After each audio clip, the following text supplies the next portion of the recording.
जब भाजपा के लोग हारे हैं तो उनके अंदर रोष पैदा हुआ है।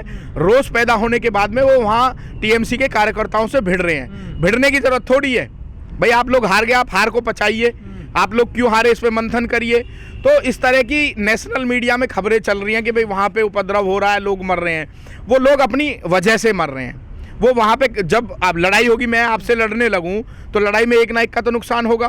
तो वही चीज़ है, वहाँ पे सत्ता पक्ष का ये भाजपा के लोग विरोध कर रहे हैं क्योंकि टीएमसी के बहुत सारे गुंडे, शुभेंदु अधिकारी जैसे गुंडे भाजपा में चले गए हैं, तो लोगों को भिड़ाने का काम कर रहे हैं।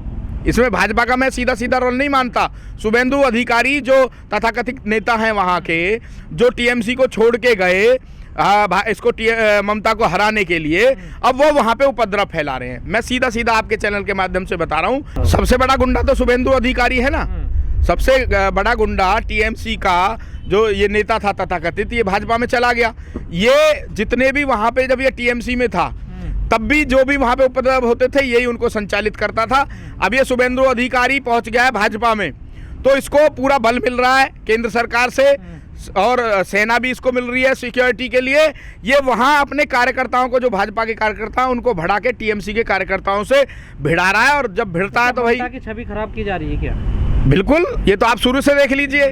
देखिए भाई साहब, कंगना रनावत जो है वो कोई नेता नहीं है ना, वो कोई इतनी बड़ी समाज सेवी है। वो एक्ट्रेस है। उसका भविष्य जो है वो सिर्फ अब किन्हीं हाथों में खेल रहा है, राजनीति की लोलुपता में। उनका अगर हम बैकग्राउंड उठा के देख लें तो इससे बड़ी नशेड़ी कंगना रनावत से कोई थी? ये दुनिया भर की नशेड़ी, शराब पीने वाली महिला, अर्धनग्न रहने वाली महिला अब ये सीख देगी कि भाई उसके ट्वीट से, उसका तो ट्विटर अकाउंट भी हटा दिया। आपको पता है क्यों हटा दिया? क्योंकि उसकी भाषा शैली, उसके लिखने का तरीका बिल्कुल गलत है। वो मैसेज एक गलत देना चाहती है, देश में उपद्रव कराती है।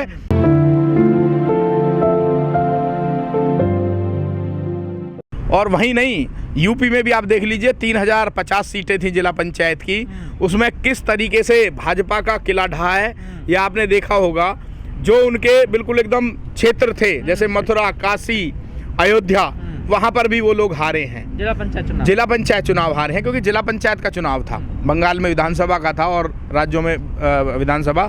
लेकिन हम यूपी की बात करते हैं, तो यूपी में जिस तरीके से भाजपा हारी है वो बहुत ही एक अच्छा मैसेज है इस आंदोलन के लिए और किसानों के लिए। जब ये केंद्र सरकार किसानों का साथ नहीं दे रही तो किसान भी इसका साथ नहीं देगा। ये शुरू से बात यहाँ पे हो रही है।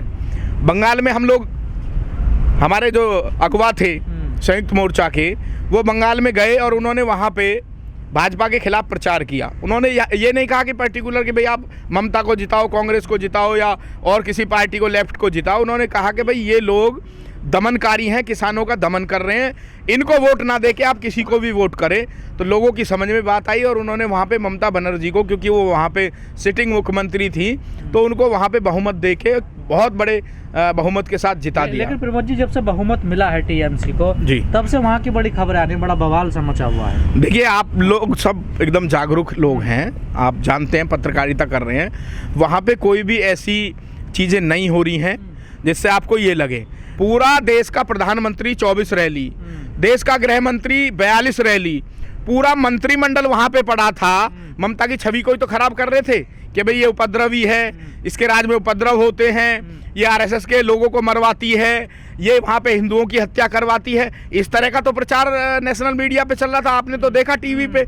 तो ये उसकी छवि को, बिल्कुल सीधी सीधी बात है, उसकी ममता बनर्जी की छवि को खराब करने के लिए नेशनल मीडिया और केंद्र सरकार मिलके, देश के प्रधानमंत्री, गृह मंत्री, उनके मंत्री, सब लोग मिलके ममता बनर्जी की छवि को खराब करने में लगे। लेकिन छवि खराब नहीं हो रही है। छवि के लिए तो आपने देख लिया, पूर्ण बहुमत की सरकार उन्होंने बना दी। अगर किसी की छवि खराब होगी तो उसको इतना जनमत मिलेगा। ये तो ये भी कह के आए थे कि 2 मई के बाद जो टीएमसी के गुंडे हैं, है ना, वो जान की भीख मांगेंगे। लेकिन अब आप देख रहे हो, योगी जी चुप हो गए ना, क्योंकि उनका वहां पे कोई असर पड़ा ही नहीं। पूरा टोटल केंद्र सरकार और जितने भी मुख्यमंत्री भाजपा के वहां लगे थे, सब फेल होके घर में। योगी जी तो अपने घर में फेल हो गए। अगर अयोध्या में हारते हैं तो किसकी जिम्मेदारी है? मथुरा में हारते हैं, किसकी जिम्मेदारी है? काशी में हारते हैं, बनारस में हारते हैं, किसकी जिम्मेदारी है? अरे भाई, आप नैतिकता को अगर मानते हैं 3050 में से आप 650 सीट पे मात्र आप चुनाव जीते हो, तो आपको तो इस्तीफा दे देना चाहिए, क्योंकि ये जो चुनाव है ये आगाज है 2022 के विधानसभा चुनाव का। मोदी जी को लोगों ने उनका रास्ता दिखा दिया है और आप देखना बहुत बुरी तरीके से भाजपा 2022 में हारेगी। प्रमोद जी, जो सुब्रमण्यम स्वामी हैं, बीजेपी के बड़े लीडर हैं जी, उन्होंने कहा है बाकायदा कि पीएमओ यूजलेस हो गया है जी। नितिन गडकरी जी को कमान सौंपी जाए पीएमओ की, किस तरह से देखते हैं उनके ट्वीट को? देखिए, मैं उनके ट्वीट को इस तरीके से देखता हूँ, वो एक तो बहुत बड़े बुद्धिजीवी हैं और वो निर्भीक नेता हैं इस देश के। वो हमेशा जब सरकार कांग्रेस की होती थी तो उनको भी चीज़ें बताते थे। अब वो अगर अपनी सरकार, क्योंकि वो भाजपा में है, अगर वो अपनी सरकार के खिलाफ इतनी बड़ी बात कह रहे हैं तो प्रधानमंत्री को सोचना चाहिए इस बात पे। और नितिन गडकरी जी उनकी पसंद हो सकते हैं भाई, हम लोगों की पसंद नितिन गडकरी नहीं है। हम तो ये चाहते हैं कि ये देश के प्रधानमंत्री कोरोना काल में कोई भी उपलब्धि यहाँ पे अपनी नहीं बता पाए लोगों में।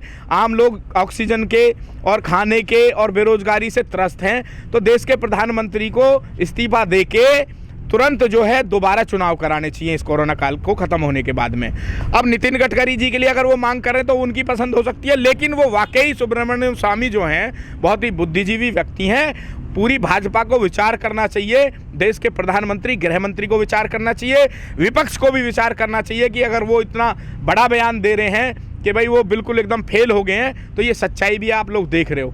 देश में महंगाई चरम पे है, बेरोजगारी चरम पे है, महिलाओं पे उत्पीड़न हो रहा है। भाई साहब, टोटल किसान रोड पे पड़ा है। कोरोना काल में अपने घरों से लोग नहीं निकल रहे और इस देश के किसान को मजबूर कर रखा है गाजीपुर, सिंगू बॉर्डर, टीकरी बॉर्डर और बहुत सारे बॉर्डरों पे। आप लगाइए कि ये किसान तो मरने के लिए बैठा है, अगर ये बिल लागू होता है तो उसकी वैसे आत्महत्या हो जाएगी। और वो अगर यहाँ बैठा है बीमारी में तो उसकी बड़ी पीड़ा है, उसकी बड़ी पीड़ा है। तो देश के प्रधानमंत्री को जब ये नहीं दिख रहा तो ये सारे चुनाव हारेंगे, हर जगह चुनाव हारेंगे। और ये सच्चाई है कि देश के प्रधानमंत्री का जो वर्चस्व बढ़ा था वो इस टाइम बिल्कुल जीरो हो गया है और ये जीरो के कगार पे है। प्रमोद जी, जो बीजेपी के लोग हैं वो कहते हैं, या जो दूसरे लोग हैं, कि विपक्ष है, जो बड़ा विपक्ष है कांग्रेस है, वो सही से काम नहीं कर रहा है देश में आजकल। भाई साहब, कांग्रेस के लिए ये कहते हैं, ये खुद आत्ममंथन कर लें कि ये क्या कर रहे हैं। कांग्रेस, देखिए, जो दादा चीजें बना के जाता है उसको बेटा और पोता हमेशा गलत बताते हैं। कांग्रेस ने इतनी संस्थाएं बनाई, इतना सब कुछ बनाया, इनको दिखाई नहीं दे रहा ये क्या बेच रहे हैं। आज सारी संस्थाओं को, उनकी बनाई हुई को ये बेच रहे हैं। मैं कह रहा हूँ ऐसी कोई भी दिक्कत कभी भी कांग्रेस के टाइम में नहीं आई। मैं कांग्रेस की तरफदारी नहीं कर रहा, लेकिन मैं आपको बता देना चाहता हूँ कि इनके पास सिर्फ कांग्रेस को बुरा बताने के अलावा कोई उपचार है। आज ये लोग महंगाई पे कंट्रोल करने कल तक ये गालियां देते थे। 2014 से पहले उनको सिलेंडर सिर पे रख लेते थे, मिर्चों की, टमाटर की, आलू की, प्याज की माला बना के गले में डाल लेते थे, स्कूटर को, मोटरसाइकिल को बुग्गी पे रख देते थे। अब ये डूब के मर जाओ ना। अगर ये सारी जिंदगी कांग्रेस को कोसेंगे तो ये देश का विकास करेंगे क्या? देखिए, कांग्रेस अपना काम कर रही है, मैं तरफदारी नहीं कर रहा उसकी, लेकिन जहाँ तक हम देख रहे हैं सोशल मीडिया के माध्यम से भी कि कांग्रेस ऑक्सीजन सिलेंडर पे और बहुत सारी चीज़ों पे काम कर रही है। लेकिन ये इनका जो रोना है भाजपा के लोगों का, सत्ता में होने के बाद भी ये लोग रो रहे हैं, तो इसको आप थोड़ा सीरियस लीजिए और लोगों तक इस बात को पहुँचाइए कि भाजपा फेल है। कांग्रेस ने कहीं ना कहीं काम किए हैं इस देश के लिए, इतने बड़े बड़े हॉस्पिटल, अस्पताल बनवा दिए। ये तो मंदिर मस्जिद में ही लगे रहे 1 साल से। नहीं, देखिए, ये उनका व्यक्तिगत मामला है ममता बनर्जी का, कि क्योंकि वो जो वहाँ के बड़े अधिकारी थे पुलिस के, वो वहाँ के बड़े अधिकारी थे और केंद्र सरकार भी उन पे कहीं ना कहीं प्रेशर बनाए हुए थी कि भाई ये जो चीज़ें हैं, क्योंकि ये जो भाजपा है ना, ये उपद्रव करा के सरकार में आती है। आपने यूपी में भी देखा होगा, जब ये यूपी में सत्ता में आए उससे पहले इन्होंने कैसे कैसे कांड उत्तर प्रदेश में कराए। इस तरह की जो घटनाएं वहाँ पे भी हो रही थी, तो उस डीजीपी की या जो भी अधिकारी है उसकी जिम्मेदारी थी कि उसको रोकना। लेकिन ममता के आदेश के बाद उसने नहीं रोका और केंद्र सरकार के इशारे पे काम किया। तो ऐसे व्यक्ति को हटाने का, लॉ एंड ऑर्डर को बनाने का बिल्कुल उनको, क्योंकि वो मुख्यमंत्री हैं, उनके पास पावर है, उन्होंने इसको सही किया है और इसकी हम तारीफ भी करते हैं कि जो आदमी तथाकथित हो जाता है उसको हटा देना चाहिए। जिस तरह से दिल्ली में चुनाव हुए थे, चुनाव होने के बाद में बड़े दंगे हुए थे दिल्ली में, क्या बंगाल में कंट्रोल कर लिए हैं ममता बनर्जी ने? बिल्कुल, ये कंट्रोल है। ये नेशनल मीडिया में खबरें बनाई जा रही हैं, जिन लोगों की शहादत हुई है, जो लोग मरे हैं वहाँ पे पश्चिमी बंगाल में, उनको मैं श्रद्धांजलि देता हूं और मैं ममता जी से भी हाथ जोड़ के प्रार्थना करता हूं कि अगर कहीं कोई कमी है और 2-4 बड़े अधिकारी अगर आपको हटाने हैं, आप उनको हटाइए। मेरा निवेदन है यहाँ गाजीपुर बॉर्डर से, और उनको सपोर्ट दीजिए। जो लोग बेचारे भाजपा के गुंडों के हाथों त्रस्त हैं, इसको बिल्कुल एकदम लॉ एंड ऑर्डर को ठीक करिए अपने प्रदेश के को। अगर कहीं कोई थोड़ी बहुत गड़बड़ है तो जो इसके पीछे लोग हैं उनको हटाइए, ये मेरा मानना है।